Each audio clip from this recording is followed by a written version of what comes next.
Hey everybody, now it is time for the next episode in the Video Archive VHS Collection series. And this and the next few videos are going to be focused on all of the big boxes I have, or some people might call them clamshells. This particular episode is going to center around the Walt Disney Classics releases. So these were tapes that were part of a special line. The movies that were included were their animated films, ones that specifically were produced by the Walt Disney Animation Studios. So there isn't any Pixar movies or like any Blue Sky films. I believe Disney owns Blue Sky now. These are just movies. These are like, you know, the classics. And so I feel like that's probably enough explanation. So without further ado, let's get started. So this was the first movie to be included in the line, although it's not the original release. And that is Robin Hood. I do also have an early 90s copy as well, which we'll take a look at here in a bit. But I have this copy from the mid-80s. It actually comes in a rental case. It's not the original. But at least it's of decent quality. It's nice and hard and thick. So at least it's a good case, which were often better than some of the original cases they came in. September 23rd, 1986. So this was an early home video pressing of the film, so quality is kind of, it was okay for the 80s, but of course there's much better ways of watching this movie nowadays. Okay, this next one I actually have 3 copies of. They all have the same box art, although they are 3 different pressings, and I'll explain each one, at least in some brief detail. That is Pinocchio. So let's go over the 3 copies. I'll try to make it somewhat quick. Here's the first one. This is the first edition pressing from, I believe, July 1985 it came out. And what makes this original pressing special is that it includes a theatrical trailer for The Black Cauldron, which was the Walt Disney Animation Studios' newest film at the time. And what makes that trailer special is that it actually has some footage that was deleted from the film. And the only way you can find it is if you watch the trailer, either on this video release, the first pressing, or if maybe you find an old 35 or 70 millimeter trailer for the film. So that's what makes this tape pretty collectible, if you get the first pressing. This was printed June 12th, 1985. So you get a copy that was printed, say, in like May or June. You're guaranteed to get the trailer. I would say after July, it's pretty much impossible. And if you have a copy printed in July, it's, I don't know, probably unlikely. So if you're able to get like an earlier print, you'll be able to get that trailer for The Black Cauldron. Okay, got these standing back up again. Here's another copy. This was printed later in the summer of '85. This would have been sold sometime in the fall or winter. This does not have the trailer for The Black Cauldron because by the time this tape was going to be sold, it would have been out of theaters already. In fact, Black Cauldron, I think, for the most part, came and went in theaters. Initially with some fanfare getting up to its release, but by the time it came out, the movie had almost no promotion. August 23rd, 1985. This has a lot of scribbling on it. This was a thrift store find. I didn't have this particular pressing. I'm not sure if I'll end up keeping it long term because I have the first edition pressing, which I find to be a lot more collectible and interesting. So I still have it for now, but it doesn't mean I'll keep it long term. And lastly, you have a copy from 1986. What makes this interesting is that the artwork is very similar, although they add a UPC code to the back. The layout is more in line with that Robin Hood VHS that I showed earlier, but also is in line with the majority of the classics releases that came out after this one. So, and it looks nice on the shelf with the others. Although I kind of prefer the simplicity of the earlier copies. It's still the same print of the movie. So in terms of like picture and sound quality, there isn't really much of a difference with this one. And this tape is really hard to read, the manufacture date. I believe it's November 11th, 1986, but it's really hard to read. It's almost gone at this point. All right, that's the 3 copies of Pinocchio, and this won't be the last time this movie shows up in this video. Okay, this next movie, once again, I do have a duplicate, although, once again, like Pinocchio, it's for good reason. And that is Sleeping Beauty. So I have a copy from, I have a original 1986 pressing. Which we have first. Unlike Pinocchio and Robin Hood, the UPC code here is, it's at the bottom rather than at the top. Which makes sense, given the artwork. You'd be cutting off one of the fairies.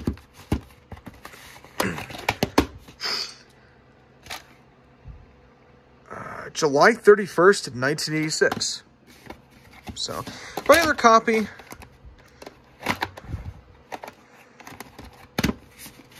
It was fairly decent home video transfer for the time, although since this was it was a scope movie, it was panned and scanned on this release. It wasn't until 97 you could actually get a widescreen release of this film on home video. Now here is an 87 copy, which has a number of differences, starting with the title. The coloring, as you can see, is quite different. In terms of yellow, you have a lighter yellow on this 86 copy, when it's much darker on this one. The red is fairly similar, though. Maybe it's a little darker here. But, so that's one difference. The rest of the artwork is pretty much the same. That difference continues to the spine. Most of it looks the same. But the title is different, which would make sense given it matches what's on the front. The layout is a little bit different at the bottom. For example, here, it no longer mentions that it's recorded in hi-fi, and it no longer mentions that it is an NTSC. And then just some slight layout differences. But other than that, and then the title, it's very similar. The back, once again, the title is different to match the rest. You do get a security sticker, just to let you know that it's an authentic copy. I imagine video piracy was becoming quite an issue by this time, so they wanted to let you know this was a legitimate copy. And by this time, it does still mention hi-fi stereo, but it no longer says like VHS or anything on the back. Other than that, the box is fairly similar, I would say. Yeah, it looks about the same. So, there are a number of like small differences with the boxes. There's the label on the 87 copy. Pretty much the same as the other one. There's very little difference. You do get some printings here at the bottom. It doesn't appear to be a particular manufacture date. You also get a security sticker on the side, and then you also have a barcode sticker. So, pretty cool to have both. Contents are pretty much the same print of the movie. You do get a different warning screen, and there's also a notice on this tape and then the 86 copy of Pinocchio, letting you know that if you'd like to own a copy of this movie, to ask your video dealer about either new or previously viewed copies you could purchase. Which I find a little weird on a retail tape, because you already bought the movie, so I don't know why you would need to hear it. I understand if they made separate rental copies, they didn't want to put that message on there. But if it's a tape you already owned, why would they bother? Anyway. So that's it for Sleeping Beauty. Okay, next up, speaking of scope movies that were panned and scanned for home video, we have Lady and the Tramp. Often considered a true classic. It was one of the first, if not the first, animated film to be presented in a scope format, Specifically, it was a CinemaScope at the time. Unfortunately, they panned it, scanned it for this release because I guess they thought that people wouldn't like watching a scope movie on a 4x3 television. They did eventually release a widescreen VHS in the late 90s for this one. But by that time, you had DVD coming out, so it was too little too late. No manufacture date. You do have a barcode on the side. No hologram sticker, though. And in fact, there's not a hologram on the back either. So, weird. Weird that I think both this and that 87 copy of Sleeping Beauty were made around the same time, but yet they don't have... one has a hologram sticker and the other one doesn't. Next up, you have one of Walt Disney's more well-known works. And it was also kind of a return to form for the Walt Disney Animation Studios at the time. You have Cinderella. This was their first single narrative film that they had made since World War II. Because most of their wartime and even a lot of their early post-wartime movies were package movies. They were package features, meaning they would be made up of multiple segments or shorts. Essentially, they were kind of anthology films. They didn't follow, there wasn't a single narrative that continued throughout the whole movie. And it was mainly done because of budget cuts at the time. A lot of movies were scrapped or put on hold, or they were cut down to shorts. And then ultimately, to save money, they combined several together, especially if there were ones that had kind of a similar theme, and released them as films. So this was kind of them this movie here was them getting back into single narrative or narrative-driven movies, rather than just making anthology films. Unlike Lady and the Tramp, this tape actually does have a hologram, although it doesn't have the barcode sticker on the side. And like that VHS of the early copy of Pinocchio that I showed earlier, having a trailer for Disney Animation's next film, this is the same thing. This actually has a trailer for Oliver and Company before the film starts. A short trailer, mind you. I think it's shorter than the Black Cauldron trailer found on that Pinocchio VHS. But it did let you know when he bought or rented this movie around the time it came out that, hey, Disney Animation has a new movie coming out and go see it. So, that's it. Okay, next we have a fairly underrated film, and that is The Sword and the Stone. This isn't that well regarded of a movie, but it's not that bad. It does have a lot going for it. I thought Merlin was a great character. The story is kind of whatever. I think the villain, Mad Madam Mim, is great though. So there's a lot in this movie that's good than bad. But if we get it to focus here. Looks like it's, there we go. April 19th, 1994. So, this artwork actually goes back to 1989, so they were still using it up until the mid-90s. Okay, next we have the final movie that is from the first golden age of the Disney animation canon. That is Bambi. And you might be wondering, first golden age, what's their second golden age? A lot of people call the period of around 1989 to about 1999 for the Walt Disney Animation Studios to be their renaissance. I often refer to it as their second golden age, as just about every single film the Walt Disney Animation Studios put out during that period is like masterpiece level filmmaking. The only movies I wouldn't really consider to be part of that would be Pocahontas and Hercules, which are fine movies, but they don't hold a candle to a lot of the other films that they made during that time. And this is dark red ink, so it's usually very hard to read, but yeah, I don't see a date on there. So, no manufacturer info. This does have a hologram sticker on it, if you're curious. And the box has one too. Just on there to let you know, it isn't a pirate copy, it's legitimate. And like Cinderella, this tape also has a trailer for the Walt Disney Animation Studios' next film, which happens to be the first movie to be part of the Renaissance, The Little Mermaid. And once again, like the Oliver and Company trailer before, it's just a brief kind of little teaser. It's not an overly long trailer, but it was just there to kind of let you know, hey, this is our next movie. It's coming out Thanksgiving. Go see it. So that's it. Here's a Disney film I actually didn't watch a whole lot growing up. And it's not a bad movie, but it's certainly not one of my favorites from that time period. Peter Pan.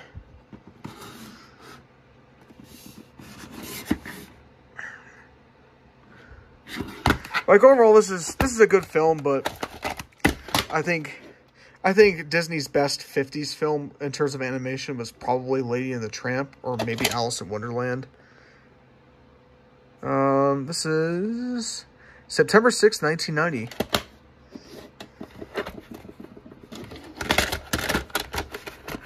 Those two movies I generally got into a lot more. I felt like those were a little more creative, if you will. But this is still a pretty decent movie. Okay, next up is another classic Disney animation. And this is actually the last one that was personally supervised by Walt Disney. Now, it was not the last that he had let go in production, but it was the last one that he personally oversaw it. The Jungle Book. And yes, this has someone else's name written on it. And Sammy Frere, if you're out there somewhere, you want this tape back, because I don't really want it. It's not in very good condition. So, if you want it, you can, I guess you can leave a comment. Maybe we can DM somewhere, and maybe I can send it your way. February 19th, 1991.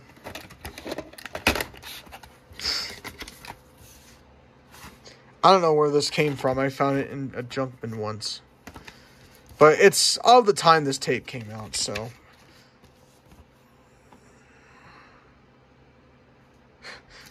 It's kind of funny that how they'd advertise the newest collectible. Some people still think, after all these years, after it started a few years ago, that people think these tapes are rare and valuable. That's not true. These tapes are like pennies on the dollar. These tapes are not worth very much.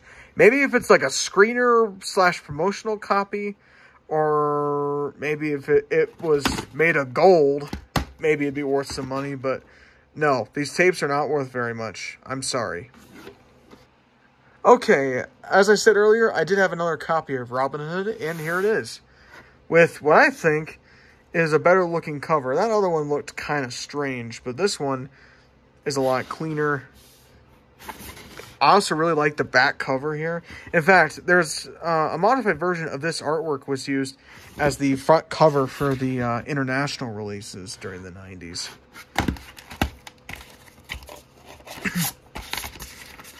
This has a couple inserts. There's a proof of purchase and a survey card.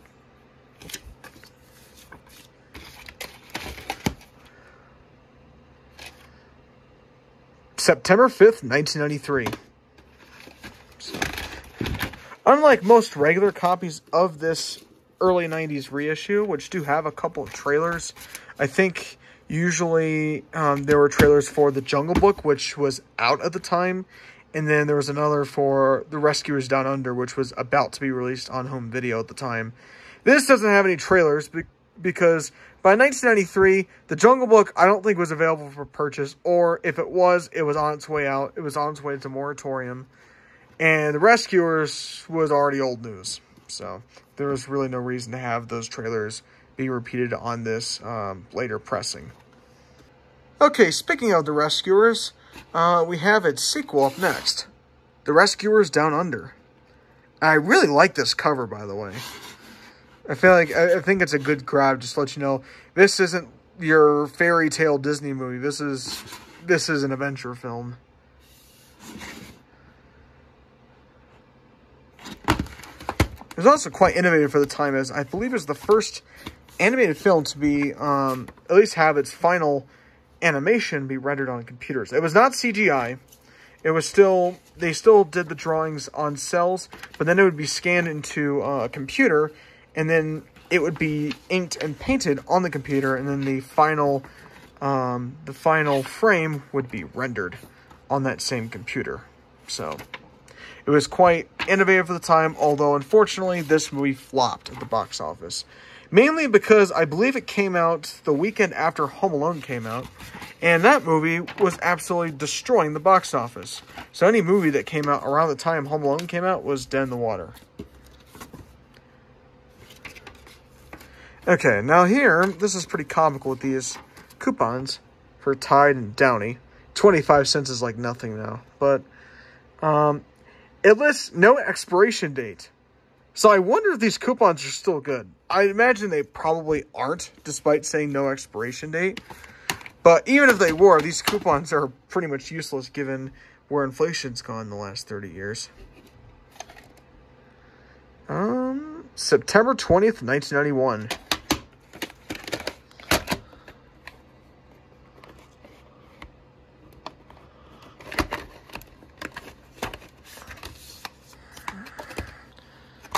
Here we go.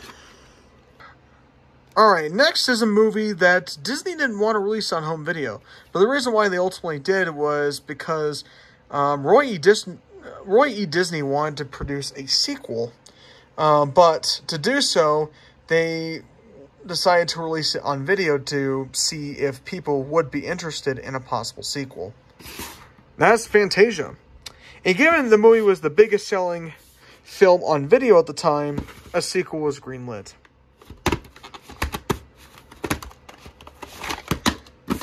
And yes, this tape belonged to somebody else before it got to me. I'll likely replace this with another copy at some point. If I find like a mint condition one. Or maybe if I find one factory sealed, maybe I'll crack it open. December 3rd, 1991.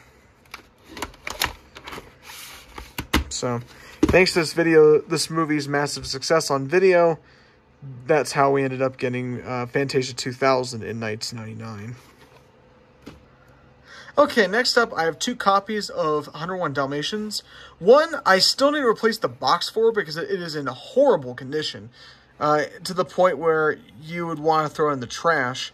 And the other one is actually in pretty good condition, and the good condition one was the copy I had growing up. 101 Dalmatians. Yeah, this case is in horrible condition. But you'll see later, this actually might look a little better than another tape I have.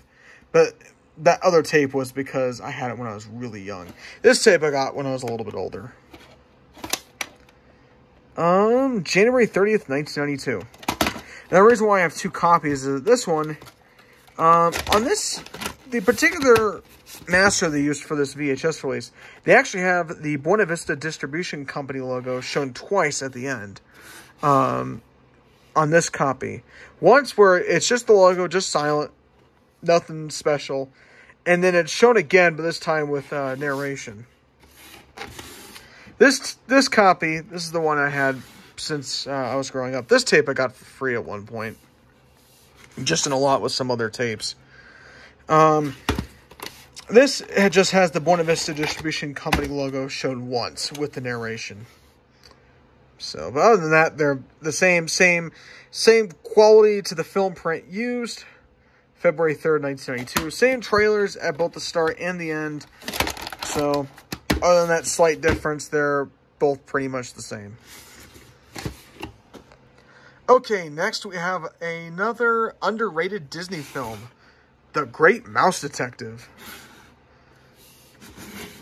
So this was kind of a, mainly back in the 80s, you saw Disney kind of branching out of fairy tales. And you can argue even in the 70s they were kind of branching out. I think, say, after Sleeping Beauty, they kind of distanced themselves from fairy tales.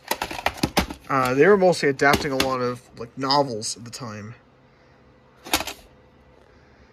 Let's see, April 3rd, 1992. There we go. It's hard. I was having difficulty focusing. Okay, this next one is quite possibly my personal favorite Disney film. Now, the first copy, the case is in a horrific condition, but that's because I had the tape since I was really young. And the other copy I got in a lot with some other tapes. Beauty and the Beast. The tape that some people think is worth like $500 on eBay, and I don't know why. This tape sold tens of millions of copies when it came out, so I don't know why people think that it's worth so much money. Also, the titles look slightly different for some reason. I don't know if it's down to print quality or slight revision, but the titles, the yellow looks slightly different. And I think it carried over to the spine as well. So I don't know why, if it's just print quality or maybe a slight change in production. This is actually a really early pressing, which I'll show you in a moment. Unfortunately, this won't stand up very well on its own anymore. So yeah, I need to swap the case. Even the artwork is not even that good of condition, so this will probably get swapped. Maybe I'll do a case swap on this with this one, and then get rid of this horrific case. Probably throw it out. I don't know. This has a vertical label, which I think looks a lot nicer than the silkscreen labels that Disney had mostly transitioned to at this time. May 29th, 1992. Fortunately, there's a little crack here, but the tape works perfectly fine. The last time I popped it in. And the other one, which is a beautiful copy. The only thing that's technically wrong with it is just a little tear here, but I think that is actually from the proof of purchase, which would have been attached to the top. And they were often removed. Sometimes they just fell off, or they would be removed to be sent in with some other slip, usually for a rebate offer. That's before coupons existed. You had mail-in rebates. You had to send something in. June 10th, 1992. Now, the print of the movie is the same on here. Although it was a Caps-produced film, it was still transferred from a 35mm film print. So the colors may look a little different than more modern transfers of the film. Trailers are the same. Even where the trailers were placed on each of the tapes is exactly the same. It's just different labels. They were manufactured at different times, and then slightly different either print quality or just a slight revision of the artwork during production. So, and then, of course, the beaten-up copy is the one I've had since I was very young. This other copy I got about a year ago, along with some demo tapes I got in the post. I said earlier I had another copy of Pinocchio, and here it is. This is the remastered version that came out in 1993. So this tape is encoded. It says Dolby Surround, but technically it's actually 4-track Dolby Stereo. At least if you send the audio through the right equipment, it'll expand it out to Dolby Stereo. January 22nd, 1993. So if you want the original mono soundtrack on VHS, you'll need to go back to the to a 1980s copy. Okay, we have another classic Disney film from the early 90s, Aladdin. I don't think I really need to say anything about this movie that hasn't already been said, so let's just have a look at the tape here. August 31st, 1993.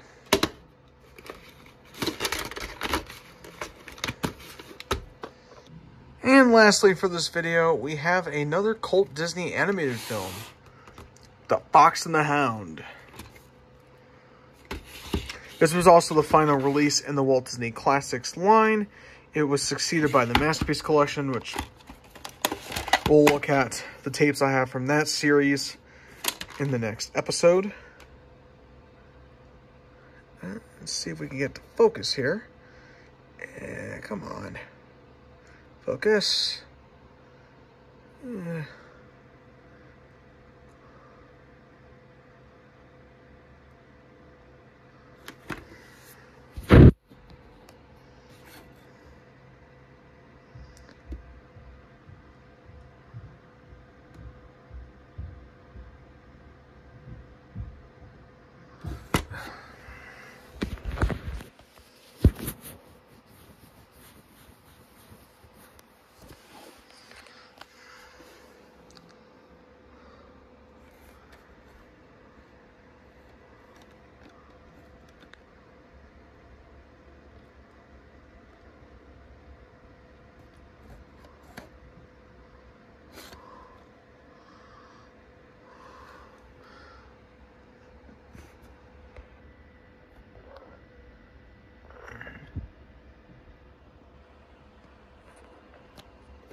Okay, after much effort, I finally got the camera to focus. January 2nd, 1994.